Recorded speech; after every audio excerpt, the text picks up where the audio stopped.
मिलेगी तब तक इसके कालिमा नहीं हटेगी, ये जीवात्मा हंस नहीं होगी।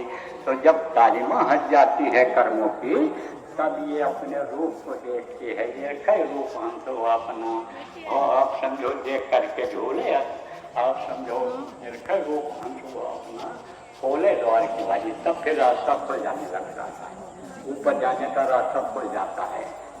अपने रूप को देखती है जब जीवात्मा, तब उसको सुकून मिलता है। वहीं पर पाप जो जितने होते हैं वो सब खत्म हो जाते हैं, पाप वहाँ खत्म हो जाता है और कोई आगे चल जाता है, और कोई वहाँ आगे जा करके खत्म होता है। फिर ये जीवात्मा कोई और पाप से ये फ्री हो जाती है। पाप करोगे नर्क जाओगे, पूरे करोगे स्वर्ग वैकुंठ में जाओगे, लेकिन पूरी सीधे मृत्यु लोक है। कोई जब क्षीण हो जाता है तब फिर इसी मृत्युलोक में आना पड़ता है। इसलिए पाप पूरी जब दोनों नर्क है तब पावन अंकुर बात है, तो आगे चल करके पाप और पुण्य दोनों खत्म हो जाते हैं। और फिर जब ये जीवात्मा जाती है, कहाँ से होकर जाती है?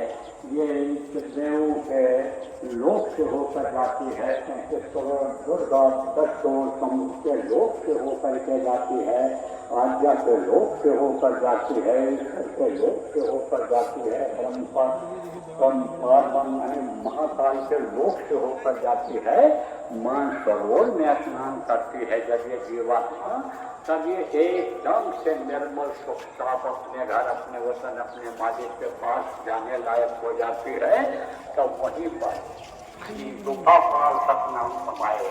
आपसे समझो गुफा है जो वहाँ था, आप समझो कि वो मानसरोवर जो मैदान है ऊपर का वो सब, और वो जो सुराख है, सुराख से बंशनाल से निकल भी गए, लेकिन उस सुराख से निकल पाना बड़ा मुश्किल होता है, नहीं पाया जाता है जो, तो फिर ये सब जीवात्मा उनसे गया हो जाती है।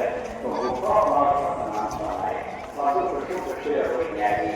फिर वहाँ कोई न दुख है, न फूल है, न पाप है, न वहाँ पर कोई कलश है, न कोई बीमारी है, न कोई है, न परे है, न सबसे परे हो जाती है। तो कैसे होती है? ध्यान के द्वारा होती है, ध्यान के द्वारा। अब ध्यान लगाने से क्या मिलता है? शब्द मिलता है, शब्द ही पकड़ करके ले जाता है खींच करके। इसके लिए भजन प्रेमियों का करना पड़ता है। भजन के द्वारा ही यानी समझो शब्द पकड़ में आता है। तो ध्यान और सुमिरन, सुमिरन को पहले जाप कहते थे, तो जाप लोग करते थे पहले युगों में भी।